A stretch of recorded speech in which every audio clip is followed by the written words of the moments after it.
Hello, and welcome to another episode of Scavenger Life. This is episode number 527 at scavengerlife.com. Welcome to all the trash elves and scavengers and all the weird people out there like us who, I don't know, we come together every week and we just talk about the things we find and we sell online. It is such a I'm looking at a pile of it right now. Right. My cat's sleeping on it.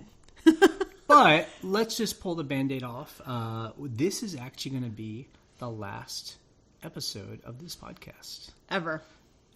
Yeah. Yeah, and we don't take this lightly. We've been thinking about it and talking about it. And maybe if you've heard the past handful of episodes, you can probably maybe have sensed that this might have happened. I personally don't feel like we have the credibility anymore to kind of talk about online selling, just because it's really about 5% of what we do now, you know? Yeah. And there are much better podcasts and YouTube channels out there where people really are diving deep into reselling topics and different like categories that I think are very helpful. And this was never supposed to be the Ryan and Jay show.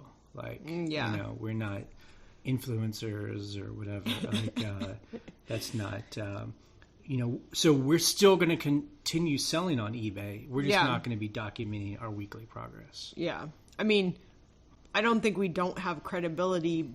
I mean, but again, I mean, part of it too is like, we really have a system and that's what we do. And it's kind of like, I do know, and people have told us this, they do enjoy listening to us talk about it every week. But the question is, do we enjoy recording it every week? Yeah. And feeling like we talk about the same thing every week, you know, because this is our experience. But we have so many other things going on that I would love to talk about, but this is an eBay podcast, so. And, you know, scavenging has really allowed us to have this life that we have now. I mean, yes, it's just beyond my wildest dreams, like what the kinds of cool things we're doing now, and I love it. And it's because we bought our time by, you know, digging in the trash and getting stuff that no one wanted, and figuring out how to use eBay to sell all this stuff. And you know, we like sharing what we've really liked sharing what we've figured out for ourselves, you know, to help each other. Because really, what else matters in the end? I mean, you know, we have a nest egg that, you know, protects us while we're alive, but really at the end, like what we share with each other is what lasts. So, you know, I'm glad we've been able to do We've this. documented a lot in over 500 episodes, right. You know, I mean, there's a lot to learn. There's still a lot to learn. But I think we want to do other things, right? I think it's interesting too. I mean, you know, I think a lot of podcasts don't go on for as long as we've been doing this. So we've been doing this since 2013. So we're on it's a long time, 9 years now, and very consistent, I would say. Yeah. Except for a handful of times where we skipped a Sunday. But you know, we started the podcast to share info on how, number one, you could quit your job. Yeah. Number two, you could have a home in a rural area where there isn't any good work. And number three, how you could make money and thrive. Yeah. You know, that was really the impetus of why we're doing this podcast. And it's kind of grown into something more than we had expected. And we've been reaching more people than we could imagine. We've been reaching like retired people who were supplementing Social Security in their own retirement, or retirees who are selling off the stuff they've been collecting their whole life. Yep. You know, urban people who are like, no, I want to live in a city, but I still want to quit my job, you know, and they can still do that by selling eBay. Or people that even like their job and just want the extra income. So we've been, I feel like, talking to people beyond what we had first imagined. You know?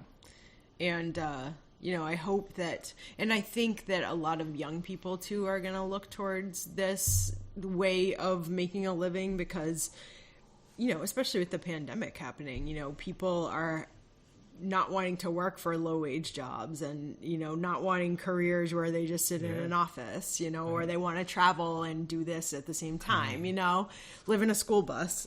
I mean, we talked about that, like selling online gives you that, gives you some money in your pocket. So if you have choices to tell your boss, I don't want this job or that exactly. job. But also, I think since 2008 or 2000, when we started selling on eBay, and then 2013, since we started to do the podcast, the world has changed online with how people sell. There's so many tutorials, how-to videos, haul videos. There's Facebook groups. Even if you don't pay for anything, there's a lot of stuff out there. People sharing. There's so many more places to sell. So it's not just eBay. I mean, you can sell so many different places.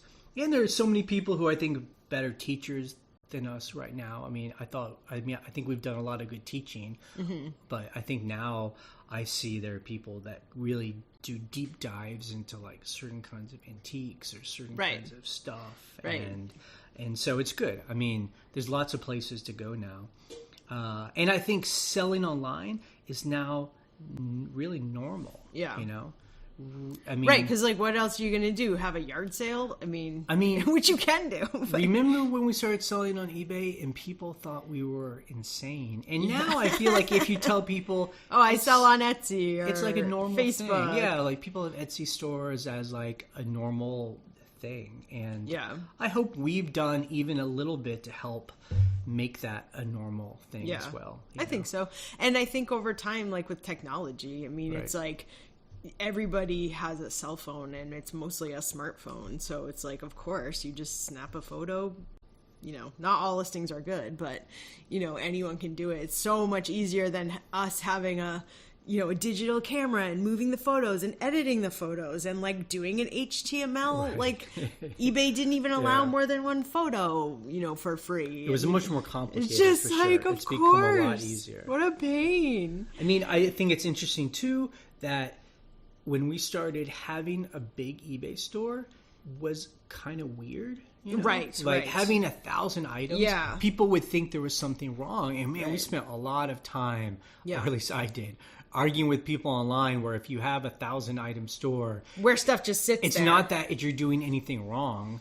It's just that it's a different strategy to sell online. Like I hope we help break the idea where if things don't sell in a week, that it's still a valuable item that someone's going to eventually buy. And now I see that 1,000 item store is super normal. Oh, totally. And I even see people with 3,000, 5,000 item stores. And it's just a different strategy. And I'm glad that that's happened. You know? Also, just, you know, coining a phrase of death piles. It's so funny when I'm on Reddit and I see like an eBay forum or a flipping forum post and they're talking about death piles because it seems like that is a thing that people have but never called it anything, you know, where you're like, it's just a black hole of like not wanting to list. I mean, people, it must have identified with that because we came up with that because when we just had our house and we didn't have any other storage, we just had piles of stuff around our house. There's a pile of clothes, there's a pile of shoes, there's a pile, and it was things that we were going to eventually get to, and the piles just kept growing. Because you don't want to look at it, you don't want to deal with it. And emotionally, it was very soul-sucking for me, so... Well, also, I remember we got rid of a lot of death piles once we hired someone, because we were like, here's a pile of stuff, I actually organized it, but I don't have to deal with it. Go for it. And, you know, and I've really enjoyed this podcast too, because I think we enjoy building communities, you know. This isn't the first one we've been a part of. Like, I mean, we met together because we started a video blog. Before YouTube. Back in 2004 when that was a really weird word. And I mean, like, we were a small group of people who were like figuring out technically how to put a video on the internet, and it was fun. We were sharing. We would make videos for each other. And again, this is before any other online Yeah. service. So we had to figure out how to do it ourselves. Yep. Through FTP and stuff like that. Oh And my God. we would, it was very, RSS. It was very personal and very fun. And that's what this feels like, Yeah. you know, it felt like that. I mean, I think that's something that I'm going to miss is the community. We aren't sure what we're going to do with the forum and the blog. Everything's on archive.org. Everything's on YouTube. So I don't know. I don't know what we're going to keep. I don't know. But with it's video blogging, it was fun because we got to have adventures and we got to travel and meet people. And, you know, but then it got to a point where, you know, it became very easy to post a video on the internet. And then that community didn't really make sense anymore. Yeah. You know, and that's fine. And we still have a lot of friends out there. I mean, we're still in contact with a lot of those people. And then when we moved here to Luray, Virginia, we joined like kind of like a techie homesteading group. And that's how we met Mikey and Wendy.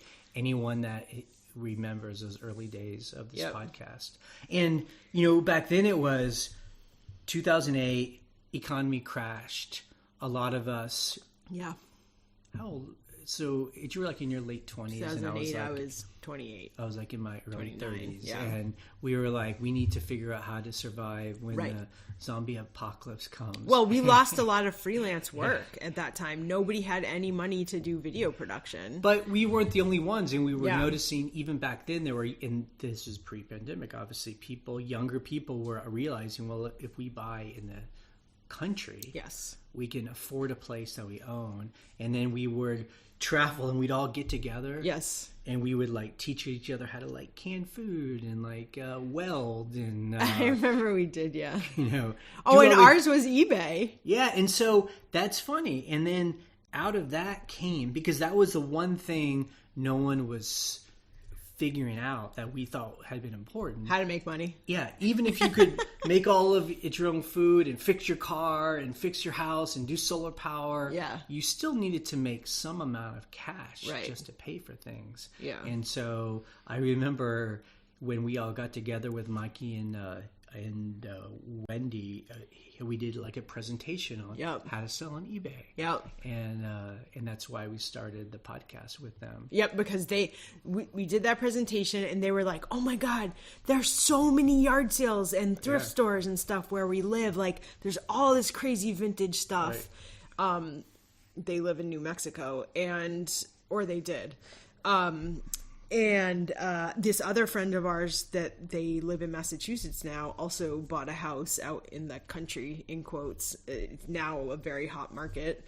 But so they also did it too.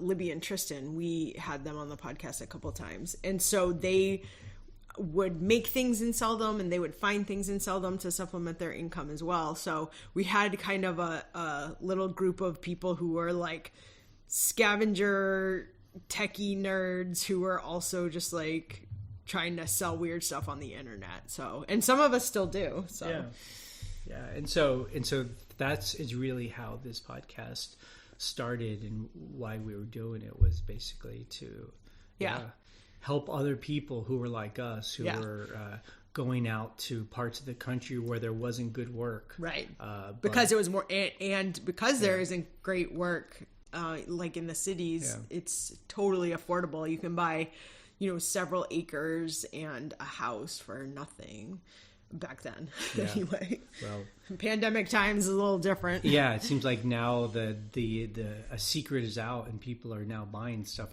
outside because now of Zoom, people can work from home. Exactly, which is cool. So yeah, I don't know. I mean, I think.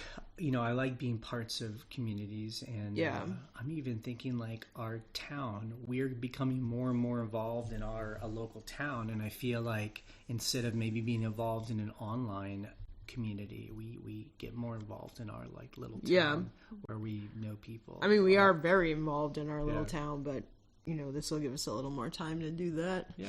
As well. So I do have some cringe moments in this podcast. Cringe moments. Things that I think have always kind of bothered me a little bit. Like, I hope that we have not contributed to like the cult of the hustle, like hustle culture, or like the cult of monetize your hobbies, or just the work 20 hours a week. I mean, I really feel like there's a big balance. I mean, we love to work, right? We work hard, and you got to do it. But I always hate that tinge of like, if you're not always working, you're doing something wrong. Yeah. So I hope we haven't contributed to that. Well, I think for us, and this is true in our life, I mean, we are usually working towards goals. So it's not like you must work endlessly for no reason. Right. It's exactly. You know what I mean? Which I think a lot of like... Work till you die. Yeah, you're just like, don't be afraid of hard work and whatever. And you're like, but for what? Like... Yeah. So for what? Like, well, I think we've always tried to talk about that. I know some of our meanest comments online are from people that get mad when I talk about like our feelings or. Oh my god! I mean, we definitely monitor those comments. But I feel like those things. I mean, obviously, it triggers some people because they don't want to talk about feelings. But I feel like those things are important. Is like, why we're doing this. Yeah. I think the other cringy thing that I think about, something I read online a couple of weeks ago, where somebody said, instead of trying to solve the problems that we all share, we're all trying to make enough money so those problems don't apply to us. And I feel like that's interesting. That really, it stings me. And there is no answer for it. I don't know where that goes, but I really don't like that part of, I guess, America. Right. Where like, we're all just trying to hustle, trying to get our own, and like to get above it all. Forget everybody else. So we had these problems. Well, who cares? As long as I have enough money. I mean, I feel that. I mean, I feel like we kind of participate in that, and because that's kind of, it feels like the rules of the road, as long as we can protect ourselves, everything's okay. Well, no one else is going to protect. I mean, in our country, right? I mean, you're like, that's the system that's set up. There is no safety net. Right. If you don't have a corporate job with like benefits, I mean, even that's not a safety net. So I don't know. I just like communities, that would not be, like, I hope we aren't idolizing that idea, I don't think so. Get yours, forget everybody else. I don't think that's something that we think about or talk about, but like, I mean, I understand, like, we try to make enough money so that we can like continuously grow our businesses, right? Yep. And there's a reason for that. So you can make enough money so you can stop working at some point, right? I mean, but isn't that what most people are doing? Yeah. We're not there yet, but I mean, and then like I've asked you in the past, and you always think it's funny. It's like, so what do you want to do when we have enough? Yeah. Do you want to like go to the beach? Mm-hmm. You want to play tennis? You want to play golf? No. It's just so interesting. I don't know, and again, there aren't like really answers for it, right? Like, are you going to get bored? There's just like you're just going to be a boring life. Like there's like the stereotype idea of what you do when you make enough, and that's like you buy a sports car, you like play golf, and you like go to the beach. But I think we've answered that question before. Well, number one, I think you find things, like you'll find something you never knew you like to do, like create some other whatever. Or you travel. That's something we love. Something I like to do is I like to cook for myself, but when we're really, really busy, I can't do it, or I'm just eating like a sandwich. Yeah. So anyway, stuff like that. Right. So those are just things that we are figuring out. Yeah. What do you do when you are sustainable? Because this is our final episode, I just want to leave some people with some things. Yeah. So money matters. Absolutely. Yeah. I feel like money solves a lot of problems. I know that's like, people don't like to think that, but it's definitely true. If But after a certain amount of money, though, no amount of money will help if you're not working on your mental health. So I do just want to say that. I mean, we talk about our mental health a lot. I think it's super important. I always like to destigmatize the idea around getting help for your mental health. Your brain's a part of your body. So if you got a broken arm, you fix your broken arm. If you got a broken brain, you got to fix that too. And part of that is just being honest with ourselves and asking for help. There's therapists, there's medication. I mean, if you have family and friends that are healthy, I mean, they can help too. So, we've experienced all those things. Yeah. So those are, I just want to put that out there in case someone needs to hear that. So like you said, we're not exactly sure what happens here. We have scavengerlife.com, which is a community forum where some people hang out, we hang out, and we talk about things. We're going to keep that going for a while and just see where it goes. As long as people want to still participate and we can all hang out and talk, we'll probably keep it going. So, and like you said, we have 526 podcasts that are free and available online. They're on YouTube, they're on archive.org. Right.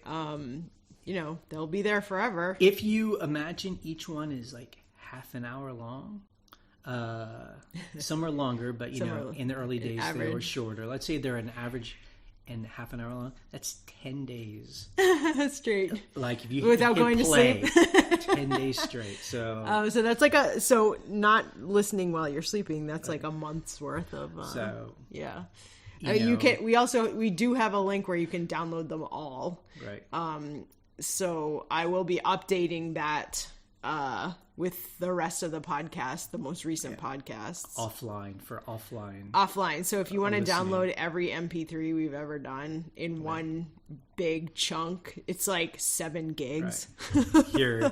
Hear about how some young people figued out how to, this is so the journey of a lifetime. Or at least part of a lifetime. And we are still here too. So if you email us, we're still around. We're come to our small town. Hey, the apartment is right above the coffee shop. Right. You can come stay in It's a cool small town. We always say, don't just come and see us, but just come and see our town and go hiking and hit a river. Okay, let's do our final eBay update. Okay, so this week, our sales are back up to $1,000. Yeah. Which is nice. Like, that's the amount that we like to make minimum. Every week. We have a whole warehouse of stuff that we have not put up online yet. I have a new helper. Yep. She's doing great. She's writing titles. My last helper did not write any titles because I didn't really teach him. I was just like, hurry up, go, done, do it. Well, I think he didn't really have the patience, or he didn't really have the knowledge. He would just write something like weird metal thing. Yeah, I don't think he wanted the knowledge either. Yeah. So basically I was like, I'm just going to start out telling this person, I want titles. This is how you write them. I'm going to write some for you, on notes. Right. And you can figure it out from there. And, that's something we have learned over the course of having our store is that, we definitely ate our own dog food for a long time. Yeah. We took a lot of thousands and thousands of photos. Thousands. If we see an item online, we know if Ryan took it or if I did. If it's on this table here, this kitchen table in front of the fireplace, that's Jay. I took that picture. If it's on that little wood stool over there, that's you. Yeah. So, well, what's funny is we sold a couple things this week that were on the kitchen table, and I'm like, how long ago was that? But oh my god, we've learned that we like to have other people take photos, and so. It's honestly just more efficient. I am not. I work efficiently, but I also just, like we said, have so much other stuff to do that I get distracted. Yeah. you should have seen me this morning. I'm like bouncing all around. Oh, I gotta do this laundry. I gotta fix this spray mop. Right. I gotta, I'm like doing the dishes, cooking myself breakfast, running over to my office to like pack something for eBay. And it's like, no, it's so much more helpful to have someone else do that for you. And then you're like, okay, here's 25 things that I need to list. It's right in front of my face. Like it's already done. And like I said, our building back there, half of it is full of boxes that are like up to my chest. Yeah.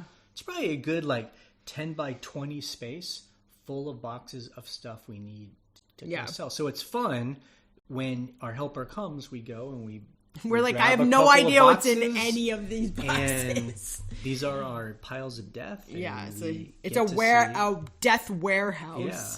Well, it's good though, because like my mom got rid of like most of her store and just like dumped it in our warehouse. So thank you, Mom. Yeah, it was like, thanks, Jenna. I don't know what's in here, but there's something cool. Yeah. And we caught up with our listings, right? Yep, so, I caught up. Yep. So she came yesterday, and so now I have like 25, 30 items I have to do now today. So I'm gonna try to do that today because it's really nice to be at the same pace as your helper, because once you get out of pace with them, it gets chaotic a little bit. And we also are now, well, we're still working on QuickBooks, but we're moving all of our accounting over to QuickBooks, all of our eBay and all of our other stuff to QuickBooks. And someone actually emailed us and helped us understand that, that like self-employed, the cheaper version of QuickBooks doesn't allow us to do like categories or whatever, it's labels. So crazy to me. We're just going to go ahead and pull the trigger and get the full version. Yeah. We deserve it. It's like, of QuickBooks. Look, it's a business deduction. Like I need that. It's basically that versus paying an accountant. Yeah. So that's what's got to happen.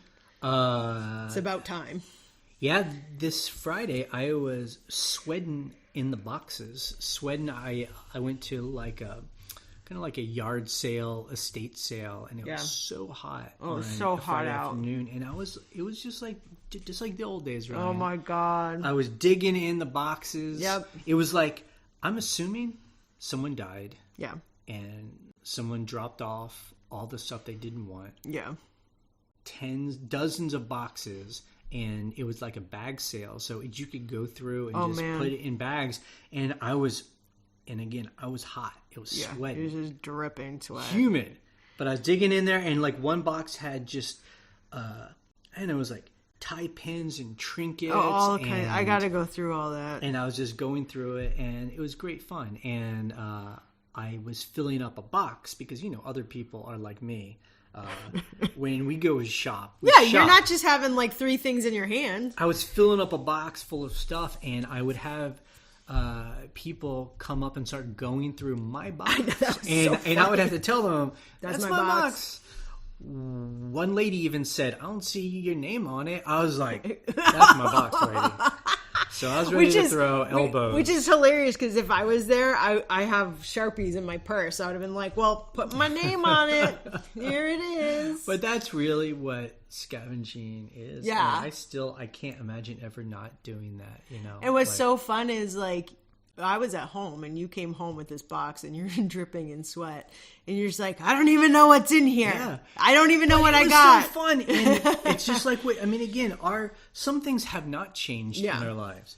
I come home with a box and we have like a rug in the middle of the room. Yeah. And we put down like a towel or a sheet and we dump everything out, and together we go through it and we like think about it and look at it and see if it's cool. Yeah. And well, I think it's so funny because a lot of times you're like, is this even worth it? And I'm like, oh my God, yes. You just got to clean it. That's why I love a partnership, because sometimes I feel like I buy things on instinct, but then I look at it, I'm like, ugh, is this really? And then you'll clean it up and you'll find it online and it's worth like $40 or something. Yeah. I love doing that. Well, there's this one little... the best thing out of your haul was this like totally Art Deco watering can. It's this little watering can, but it's plastic, but it was in rough shape. It had a lot of like early plastic or something. Yeah, it's like definitely from the 1930s or 1940s. And it was in bad shape, and it had all this like, you know, like hard water stains on the inside, like calcium. So I soaked it in vinegar, and I got a magic eraser, and I really scrubbed it, and it looks amazing. I've never seen anything like it. It's like brand new cherry red. Cherry red with a clear bottom, so you can see how much water's in it. My cat's like basically sleeping on it right now. But it's stuff like that where you're like, you know, people look at that and they're like, oh, that's like so dirty and gross. And I'm like, this is amazing. What is it? And then we sold some furniture. So oh my God, we sold it on Craigslist. It was like a dresser. Yep. It was cool. We were going to put it in a rental. And then we realized like people don't need like a dresser. We had it in our rental for years, actually. And one of the main reasons we use dressers sometimes is as a TV stand. Right. But this one wasn't. Right. And we just thought it'd be better to have a chair there. Anyway, we had this thing. We sold it to these two young ladies from Baltimore, 3 hours from us. Yeah. And oh my God, you weren't here. And let me just preface it with this. Go. So they were like, oh, we're gonna come, you know, it was last weekend. Okay, I'm waiting for them. I'm like, okay, they should be on their way. Oh, we're not coming today. Oh, this is like classic Craigslist, right? Oh, can we come Friday? I say Friday's great. Like I'll be home. I'll be working at home. We can't come today. Can we come tomorrow? Fine. I will be home on Saturday. Yes. We'll be there. They text me. Right. We'll be there by 1:00 the latest. You were smart though. You said it's fine, but pay me first, and they actually Venmoed you. They offered that. Right. They offered that. So they Venmoed you the money. Right. And to me, I'm all about that. You pay me first. I'll hold it for you. You come pick it up whenever you want. Like. So the second part of this was, so they said that this is classic, right? Everybody's hearing this is like, oh my God, I know. So they're like, we'll be there by 1, which was perfect because I was like, great, I need to go down in the cafe, restock the shelves, do some stuff down there. We were putting a table together down in the basement bakery. And they're like, oh, we got a late start and we hit traffic, so it's not going to be till 3. And I was like, I have to be somewhere by 3. I'm putting this outside for you. So what happened next, right? They don't show up till 5. So I show up at home and like 5:30. And look, it's just like the story. They're just new young scavengers, and it warms my heart. And they're two young ladies in like a 4-door Honda Civic, and this is like a sedan. This is like a tall dresser, and so I'm just not trying to be judgmental. I'm just like, where are you gonna put this? And they're like, we'll put it in the trunk. You know, we'll have it hang out of the trunk. And I'm like, I don't think it's gonna fit. And I even helped them. We picked it up and we tried to put it in. No way. They were like, well, let's put it inside the back seat. Nope. It's not gonna fit. And then at that point, I was like, you know what? I'm gonna go to my house. Like, because they were at the back building. I'm gonna let you guys talk it over, and you were like, I'm not going back out. Just because it's just I mean, I don't know how they were gonna do it, and you know, people, I think they were a little embarrassed because they drove all this way, and like, I mean, I'm now like this old man, you know, like, and they realize they're being silly, and then I pulled up, saw that they had put it on the top of their car. Right. So I pull up, we have like a side driveway. So I pull up into the side driveway, and Jay had texted me, oh, they're still here, so go check on them, whatever. So I like run out to the side street, and they're pulling down the street with this barely like hanging off their Honda Civic on top with these straps that like wouldn't tighten. And I was like, whoa. Yeah. You need to pull them, because they're in the middle of our street. I feel like people from the city don't understand that like people use roads in rural areas. Like they just like stopped in the middle of the street and they're like trying to hook it. I'm like, pull into my driveway. We're going to figure this out. So Jay's like the master of these like ratchet straps, because we are always moving furniture and appliances. People teach me, and they had those cheap straps that don't actually like ratchet. So I actually got 2 of mine and gave it to them, and I actually ratcheted this thing onto the roof of their car and through their sunroof. And oh my God, wow, I honestly didn't think that they were going to make it home, and I didn't want to be responsible, but they made it home. Ratchet straps are just like they're the best magic trick, but you know. What I didn't want them to do is want their money back, so I'm glad. Well, look, part of why I was like, I want this to work out for them as best as possible is that I wanted to get rid of that thing. It was a mid-century modern dresser from like the 50s. It's beautiful. $250. I put it up for $500. Just because our friend down the street is a super scavenger and he sees everything I list on Craigslist and he constantly makes fun of me for my high prices. But I'm like, yo, I put a high price so that when they negotiate down, I get a good price. Because if I put it up for $250, they'd be like, will you take $100? Yeah. No, I want $250. You know, that's how you do it. You got to have room for negotiation. So they, as young people do, they texted me at 1 a.m. saying they got home. Good. I was like, thanks for texting me at 1 a.m. Brand new scavengers. Yeah, so good luck to them. Yeah, I mean, look, I have a lot of praise for them for like driving 3 hours to get something one way and figuring it out. Like they were ready to drive that thing home on the top of their car. Yep. And I just helped them do it a little bit better. So. Yeah. Okay, this week we sold 28 items. Mm-hmm. Very good. Our total sales, including taxes and shipping, $1,600.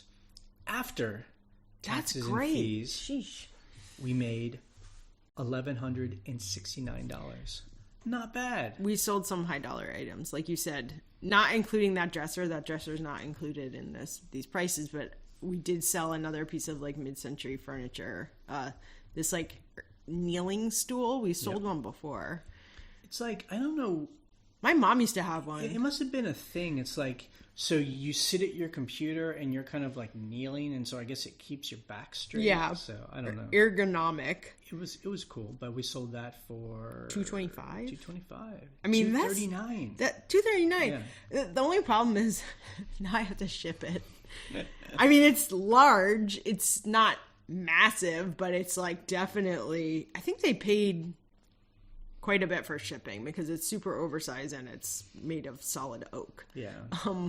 So I have to pack that today. We sold a vintage sleeping bag for $100. Yep. I love finding these things in thrift stores. It's like, nowadays it's always about like this like new tech and like sleeping bags like fit inside of like your pocket. I mean, but back in the old days they were like big, fluffy, giant, and they have like ducks on them. I love finding those because people love to buy them.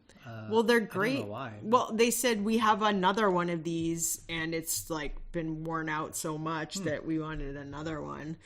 It's probably from the 60s or 70s. The thing weighed like 12 pounds. I mean, it's like why would I want to bring this on a camping trip? It's funny. It was like the people who first hiked in the Arctic Circle. Like they have like a wood backpacks and these huge wool blankets and like all of this like metal cans. I mean, nowadays guys are like, everything fits. Is like 2 pounds total. It's like super tech gear. Now something that you always love is we bought a AC for our roaster building, like just a window unit. Of course, it comes with a remote control, which we don't need because the window's right. And we there. sold it for $23. Just a remote control. $24 actually. $24. Yeah. Well, amazing. I love selling little remotes like that because you're like, okay, you have an AC. You got it on Craigslist. We'll never not do that. When we buy something for ourselves, if there's any part of that we don't need, sell it. Well, so downstairs at the cafe, we talked about this. We're making it into a bakery because we needed more space for cooking, and we bought a sink faucet, and it came with like a couple pieces. It came with like a soap dispenser. I'm like, we don't need that. I'm totally selling that. Yep. Hopefully get some money back. I mean, we had a TV in one of our rentals that went bad, and it had like a stand. I parted that TV out as much as possible. We sold it for $48. Just the stand. Yep. I'm trying to make back the price of the TV because the TV was expensive and it like died. Yeah. And we, of course, sold. I feel like we have an endless number of these things, like fake stone garden, Oh my like God. a cherub angel. Like This thing. we have so many of these. I bought a whole table of these things, of these like garden ornaments. People love them. No judgment on anyone, but people love them. Yeah. And we are making so much money. I paid $100 for a table of them, I- and so we sold another one for $50. Yeah, the problem is they're made of, some of them are concrete, but most of them are like a resin, like a fiberglass or like a plastic thick resin. They're really heavy, and this one was broken. The hand was broken off, but it could be repaired. It's such a weird design. It's like this really thin, like fragile arm and hand on this really heavy thing, like, you know, and it's leaning on the hand. I'm like, no wonder this broke. But they bought it broken to repair it, which is also hilarious. But he said his wife had the exact same one. yeah. That got washed away in a flood. Oh, so, is that what he said? It got washed away.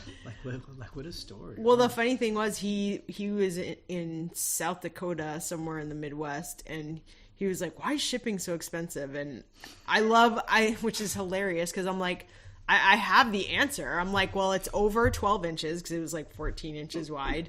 It's really heavy, and it's going from Virginia to South Dakota. So, like, that's why it's so expensive. I have to double box it, and it's oversized. But it's free if I buy on Amazon. Yeah. Like, it's not really free. But... So, Yeah. he still bought it. Well, I gave him a deal. I mean, I gave him money off, but Yeah, cool. yeah, those are some funny sales. Okay. Did you all ready, Ryan?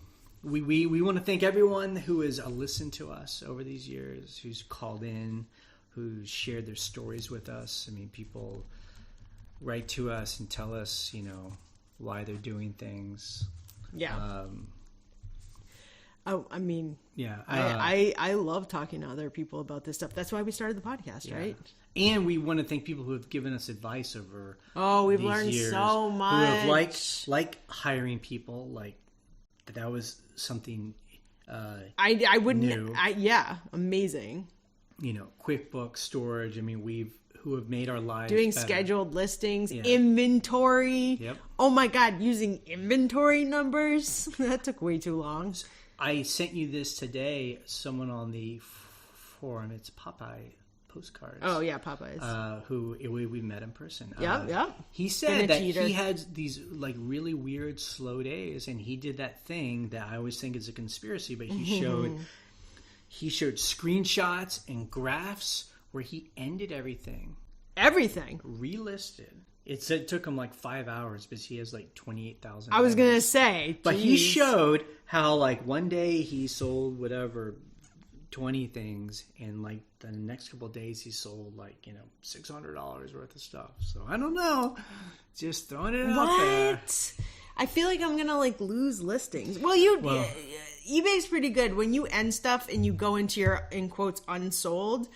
You can say relist and then say show me everything that's not relisted. So it like takes away. It's like you're not gonna lose stuff. My question is simply for him, and he hasn't had time to answer yet. Was just, well, he says he's going to do it every quarter, so every 3 months, just to kind of like freshen up his story.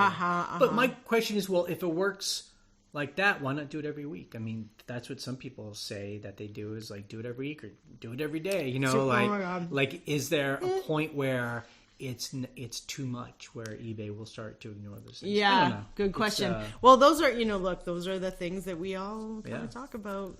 But we do appreciate things like that, and we hope if people want to come to the forum we have at scavengerlife.com/forum. Yeah, and of course we'll be roasting coffee, roasting beans. We're roasting tomorrow. You can buy them at broadporchcoffee.com. That's a lot of stuff that we're doing these days. That's roasting coffee, selling coffee, making a cafe, trying to make it better. Yep. Making amazing baked goods. That's all Jill down in the basement. That's right. So if you want to get a subscription, you get coffee every month. It's fresh. It's made by us. I will package it. I will send you a sticker.